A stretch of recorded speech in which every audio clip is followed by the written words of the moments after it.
Hey everybody, welcome to tutorial 18. In this video, we're going to focus on generating MIDI messages in SuperCollider and sending them out to an external device. We started talking about MIDI back in tutorial 9, but in that video, MIDI was only coming in to SuperCollider from an external controller. So here, we're going to flip that around. We begin, as we did in tutorial 9, by initializing the MIDI client class. And we see right away that we have no available MIDI destinations, and obviously we need to fix that. For this video, I'm going to be using a synthesizer plugin running inside a digital audio workstation on my computer, because I'm guessing this will be, for most people, a relevant and practical thing to see. It's the kind of thing where if you have a DAW on your own computer, you can periodically pause this video and try these ideas out on your own. So I've got Logic open in the background with an instrument track running FM8, which is a frequency modulation synth. And right now I've just got one oscillator modulating another. Now, of course, you don't have to use Logic. You don't have to use FM8. You can use whatever DAW and whatever plugin you like. It really doesn't matter. The general idea is going to be the same. You just need to know how to configure your particular MIDI destination. So, question 1. How do we get SuperCollider and Logic to talk to each other using MIDI?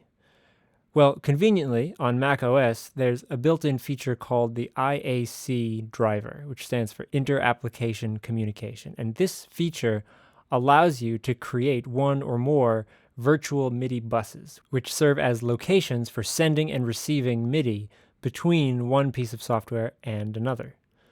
To get to the IAC driver, we go to the Audio MIDI Setup utility and show the MIDI Studio window, if it's not already visible. Double-click on the little box that says IAC driver and make sure device is online is checked. So back in SuperCollider, we reinitialize the MIDI client, and the IAC driver is now visible here as well. To output MIDI from SuperCollider, we first need to create a new instance of a class called MIDI out, which I'm going to store using the global variable m. The first argument here is the port, and this is simply an index of the desired MIDI destination in the array returned by MIDI client.destinations. And in this case, we only have one destination in this array, so we specify index 0. And that's actually all we need, so we'll run this line. And now we can send a MIDI message using this new instance. And we'll start with just a simple note on message, which is done with m.noteOn. A note on message contains 3 pieces of information. First, the channel on which to send the message. Over in Logic, in the MIDI Environment window, I'm using a channel splitter, which is patched so that FM8 is only listening to the first MIDI channel. And on the main window in the inspector column on the left, I've set the track's MIDI channel to be 1 as well. But remember that Logic thinks of this lowest numbered channel as channel 1, but SuperCollider, programming language that it is, treats this as channel 0. Next is MIDI note number, which is an integer between 0 and 127, where 60 represents middle C on a piano. And last is note velocity, which on regular keyboard controllers is determined by how fast you press a key, and on the receiving end, most synthesizers will use this value to determine amplitude or loudness.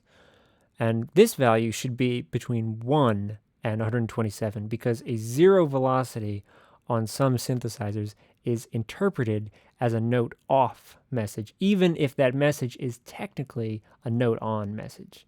So we'll do a value of 30 here. And then let's see if we can do a split screen kind of thing so we can actually see the message being sent and received.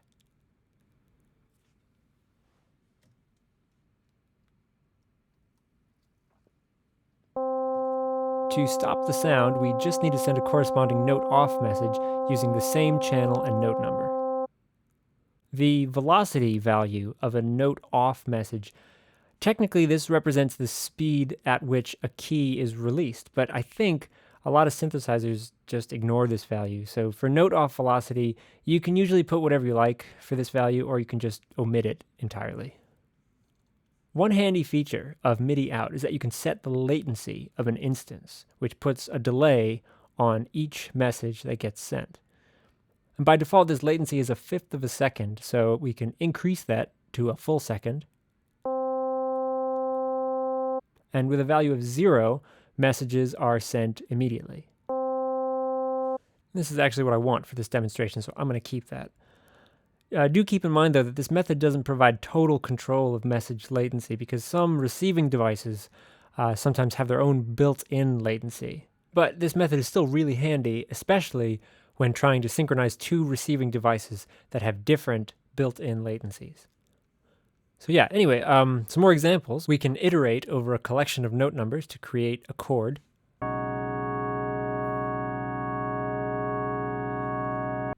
And if we put this code inside of a task or routine, as we briefly saw in tutorial 17, we can include wait times, which creates a sequence of MIDI messages.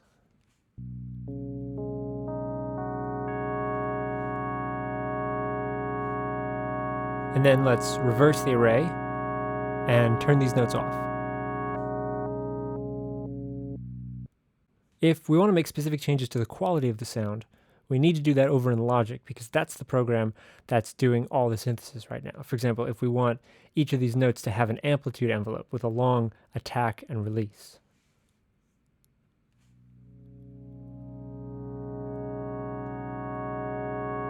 We can comment out the wait time and all the notes get released together. And of course, DAWs are fully featured tools for MIDI recording and editing, so we can record this sequence exactly as SuperCollider creates it.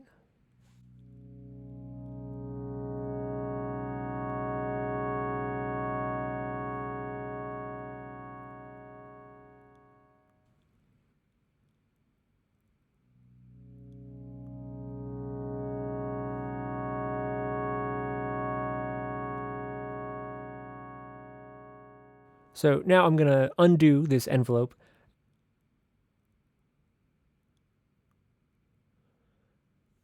And let's continue editing this routine so that it turns each note off before turning on the next one.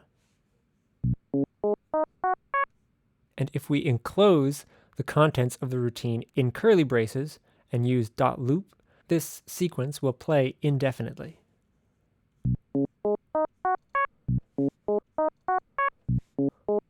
But okay, so there's a potential problem here, actually. Listen to what happens if I stop the routine at a specific moment.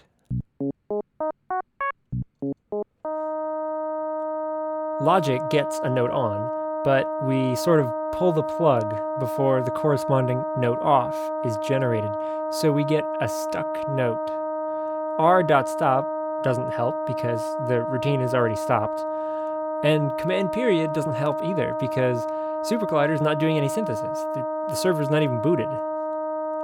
So what I'm going to do is go over to FM8 and hit this exclamation mark, which is a so-called panic button that just shuts off all the sound. So that's nice that FM8 has a panic button, but not every plugin is going to have this. So let's try to figure out a more reliable solution for stuck notes. In the MIDI protocol, there exists a specific message called all notes off, which we can generate for a specific MIDI channel. But guess what? That doesn't work. I find this message works sometimes, but not always, because we're relying on the receiving device to be programmed to understand this message and to do the appropriate thing when this message is received. So, what I suggest for a more robust approach is to use iteration to generate a note-off message for all 128 notes. So here's the shorthand for the array of integers 0 to 127, and using do, we pass these integers in as an argument and generate an individual note-off message for each note. So let's pretend we have a stuck note. I don't even know which one it is. And then run this line of code. And that certainly does the trick. And I think this line is handy enough that we should have SuperCollider do this automatically whenever we press command period. We can do this with the class command period and the add method, and then providing this line of code enclosed in curly braces as a function. This is very similar to what we did with server boot, server tree, and server quit classes in tutorial 17. So now again, if I conjure up a bunch of stuck notes,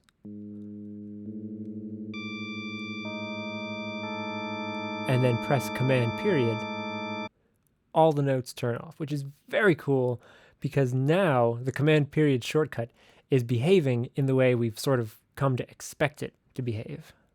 Okay, a brief detour to the internet here. I want to bring your attention to what I think is one of the best sites for understanding the technical aspects of MIDI, and that is MIDI.org. Once there, we go to Specs, MIDI Reference Tables, and Summary of MIDI Messages. And if I do a find for all notes off, you can see that all notes off is not some SuperCollider specific thing. It is a MIDI thing. It's actually part of the MIDI specification. And it seems, I'm not totally sure, but it seems like FM8 is just not programmed to respond to this particular message. So anyway, that's sort of a basic introduction to sending note on and note off messages. So let's talk about continuous controller messages, also called control change messages or just CC messages.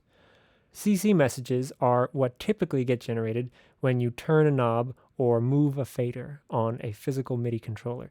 And these are basically like general purpose messages for controlling some aspect or some parameter of sound in the receiving device.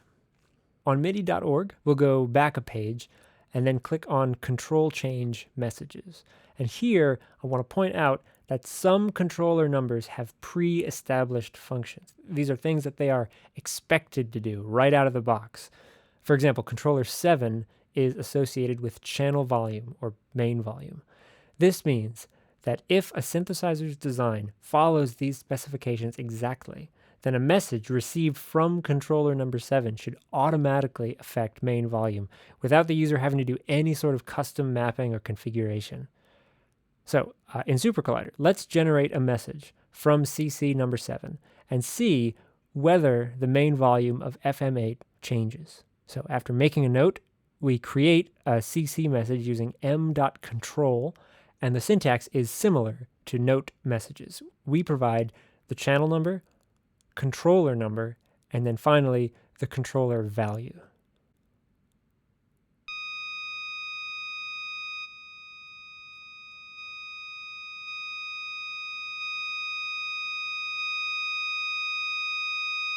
So it turns out that works.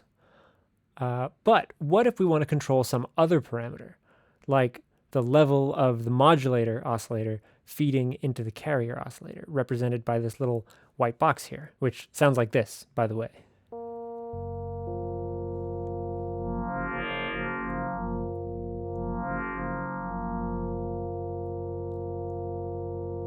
Well, in the MIDI specification, there's understandably no predefined controller for frequency modulator level. That's a little too specific to be of practical use. But there are a number of controllers whose function is undefined, meaning the user or developer can safely use these controller numbers for whatever they want without the risk of overwriting or interfering with some function that already exists, like main volume. So while we technically could use controller 7 for modulator level, that's probably not a good idea because that might end up also adjusting volume, or it might disable volume control or something else undesirable. So let's go with controller 20, which according to MIDI.org is undefined. So that's probably a safe bet. Now what we want to do is associate data from controller 20 with this modulator level, going from oscillator E to F. And DAWs and plugins all do this slightly differently, so you might have to do a little research or read the manual to figure out how, but this feature is usually called MIDI Learn. In FM8, we activate MIDI Learn by first clicking this little 5-pin L button right below the panic button, and then clicking the parameter we want to control, which puts a little red box around it. And now, FM8 is waiting for a CC message. So let's give it one. So I'll run this line, and as I do, watch the little box over in FM8. And we can see the number representing modulator level has changed, so we're definitely in good shape. You might find that some plugins and DAWs are designed so that they actually need 2 values from a controller before the assignment can be confirmed. So it might be necessary, or at least a good idea, to send a second value on the same controller like this. For whatever reason, probably to make things user-friendly, everything in FM8 has a range between 0 and 100, even though it expects to receive numbers between 0 and 127. So the values we send are going to show up as different numbers, but that's not really a big deal. It's just something to be aware of. So now with this controller assignment, we can do stuff like this.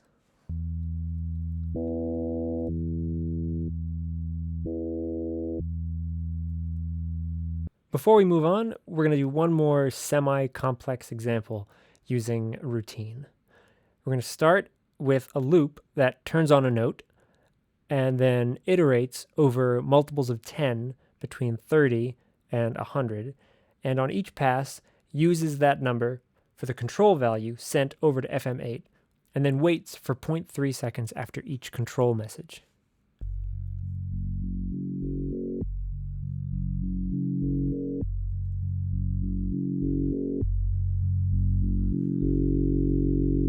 We can make a few modifications. We'll declare a local variable note at the top of the loop, and it'll be a random integer between 28 and 40.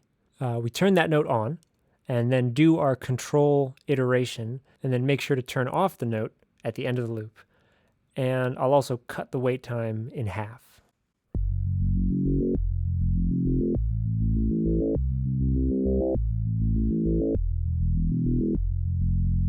We can randomize these multiples of 10 using the scramble method.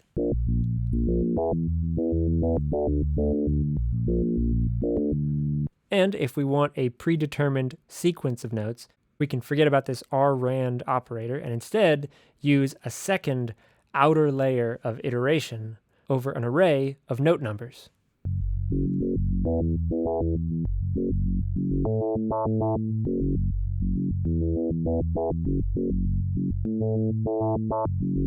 And just as a reminder, we can record this entire sequence.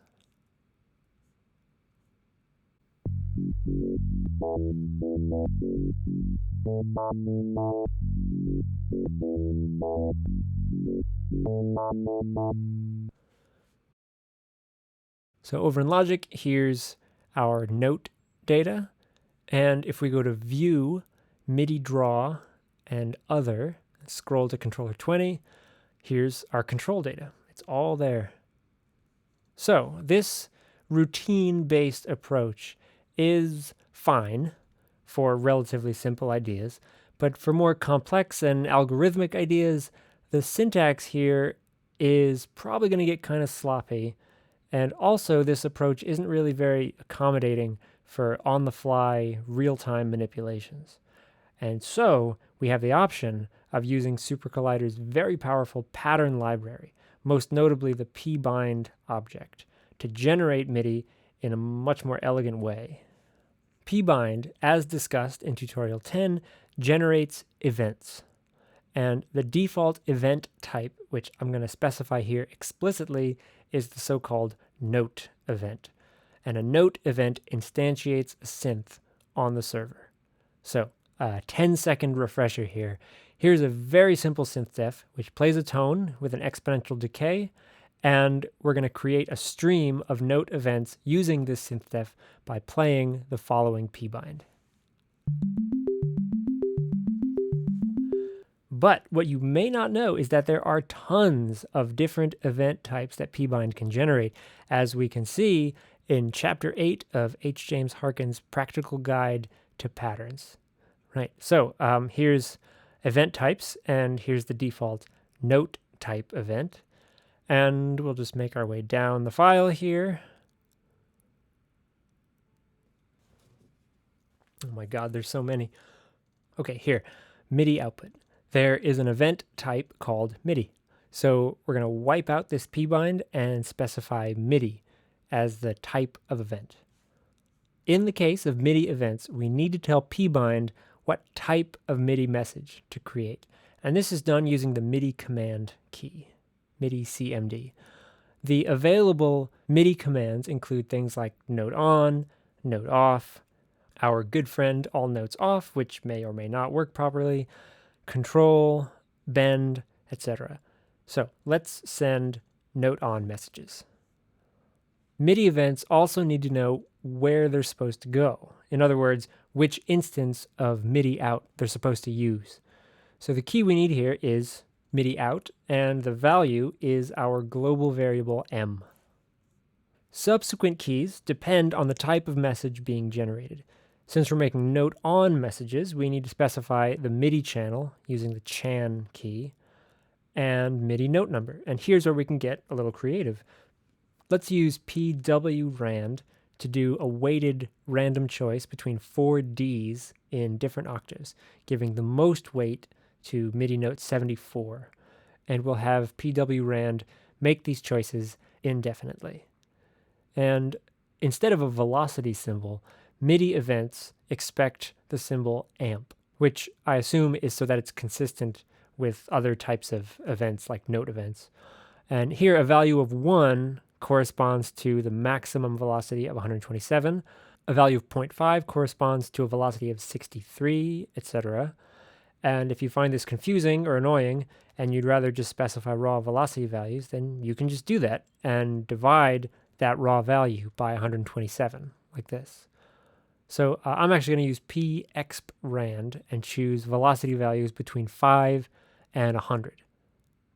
Then we have the sustain key, which is how many seconds to wait after a note on before sending out the corresponding note off message. And this is really handy because previously using routines, we always had to provide the note off message explicitly. But here we just provide a sustain time and the note off is generated for us automatically. So I'm going to do a fixed value of 0.02 seconds, which is going to give us fairly short notes. And then, of course, regardless of the event type, we need the dur key, which tells the pattern how much time to wait between generating successive events. Let's do 0.15 seconds. And just to be clear here, for MIDI events, sustain is the length of time between a note on and a note off. Dur is the length of time between successive note on messages. And finally, I'm going to give this event stream the global name ~fm8.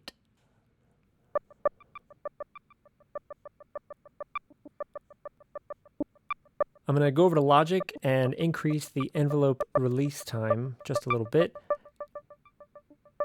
and also put a reverb effect on this track.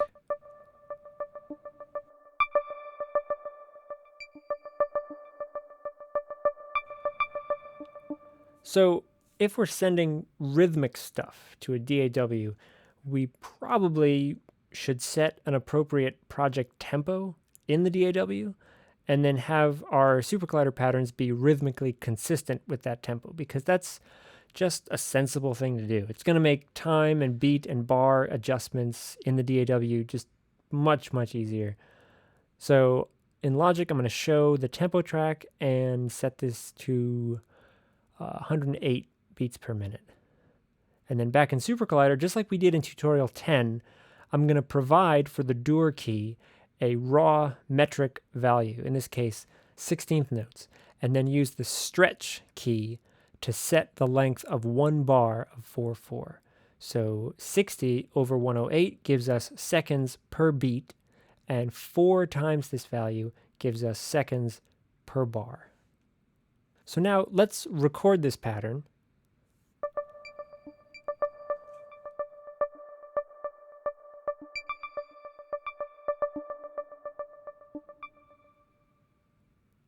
And then jump back into Logic and nudge everything so that it starts on a downbeat. We can see, or hopefully you can see, that everything aligns very nicely with the tempo grid.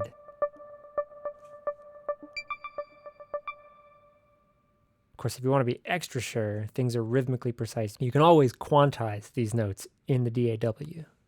Okay, so now let's make a pattern to send CC messages that control the modulator level within FM8.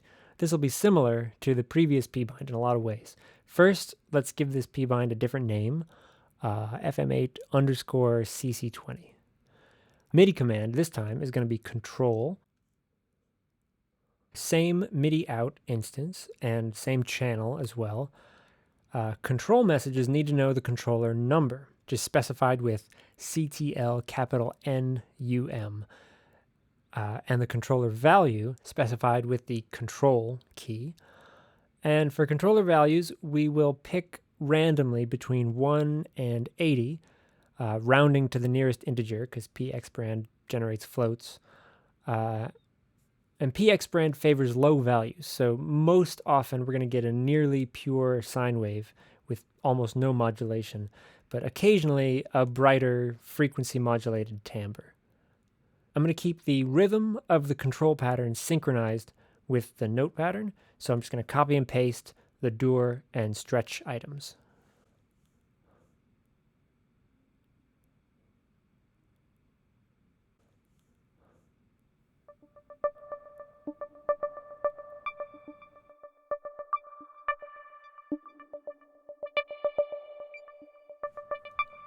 When we stop the control pattern, rather than just letting the last randomly generated value persist indefinitely, we might want to provide a specific control message manually, just to sort of reset the parameter. So the last thing I want to do is quickly pull up a second instrument track. I'm going to use a plugin called RetroSynth. And before recording this video, just to make things a little bit faster, I saved a preset patch called SC Tutorial 18. And now in the MIDI environment window, I'm just going to go in and check that RetroSynth is listening for MIDI on channel 2. And I'm going to go into the inspector column on the main view to make sure the track setting is consistent there as well. And this means we're going to be able to have two completely separate note streams on channel 1 and channel 2, with channel 1 going to FM8 and channel 2 going to RetroSynth. So first, let's just make sure FM8 is still listening on the first channel.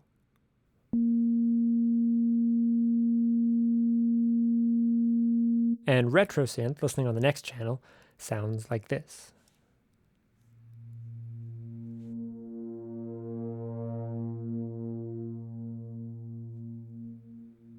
And because we're now working with a second MIDI channel, it would be wise to add a second function to command period that sends 128 note off messages on this additional channel as well. And finally, we'll make one last pbind to play some background chords using RetroSynth. So we want note on events, MIDI out M, channel 1 instead of 0.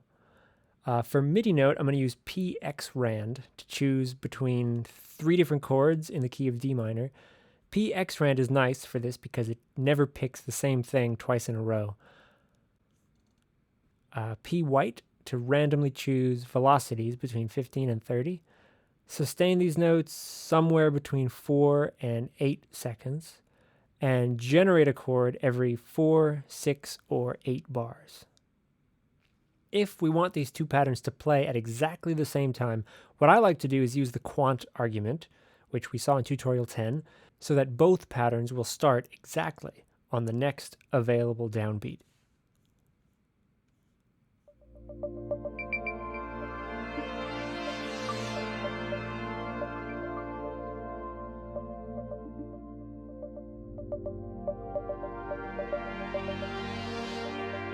And let's add our control pattern to the mix.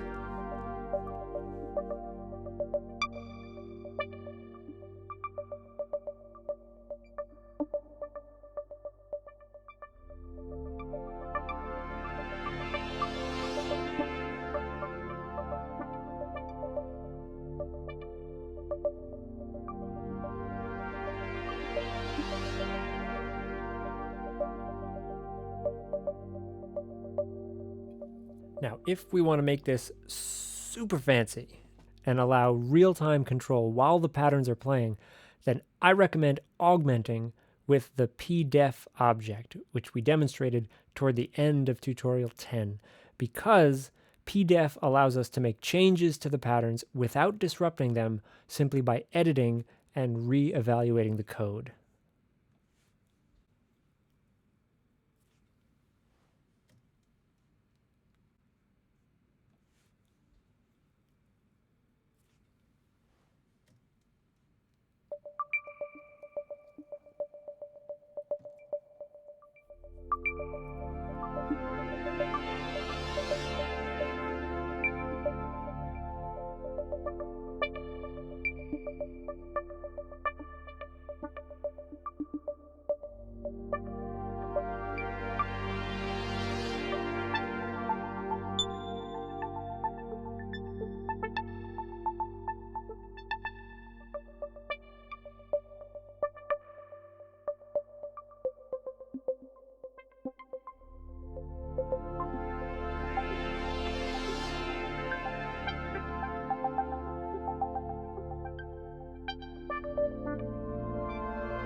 And that's it for tutorial 18.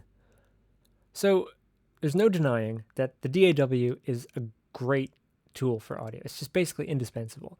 It's graphically intuitive, it gives you access to interesting sound very quickly, but what it doesn't have is the high-level vocabulary for algorithmic expression that SuperCollider's pattern library provides. So I hope you can see that by combining these two platforms, a lot of new possibilities become available. Normally in a DAW, you get MIDI into the software by pushing keys and buttons on a controller, which is inherently limited by human physicality. But with SuperCollider, you code your own patterns, hit record, walk away, and get a cup of coffee, come back, and you've got half an hour's worth of algorithmically generated MIDI. So yeah, I hope you enjoyed this video and got something useful out of it. As always, if you've got questions or comments, please feel free to leave them below. And thank you so much for watching, and see you next time.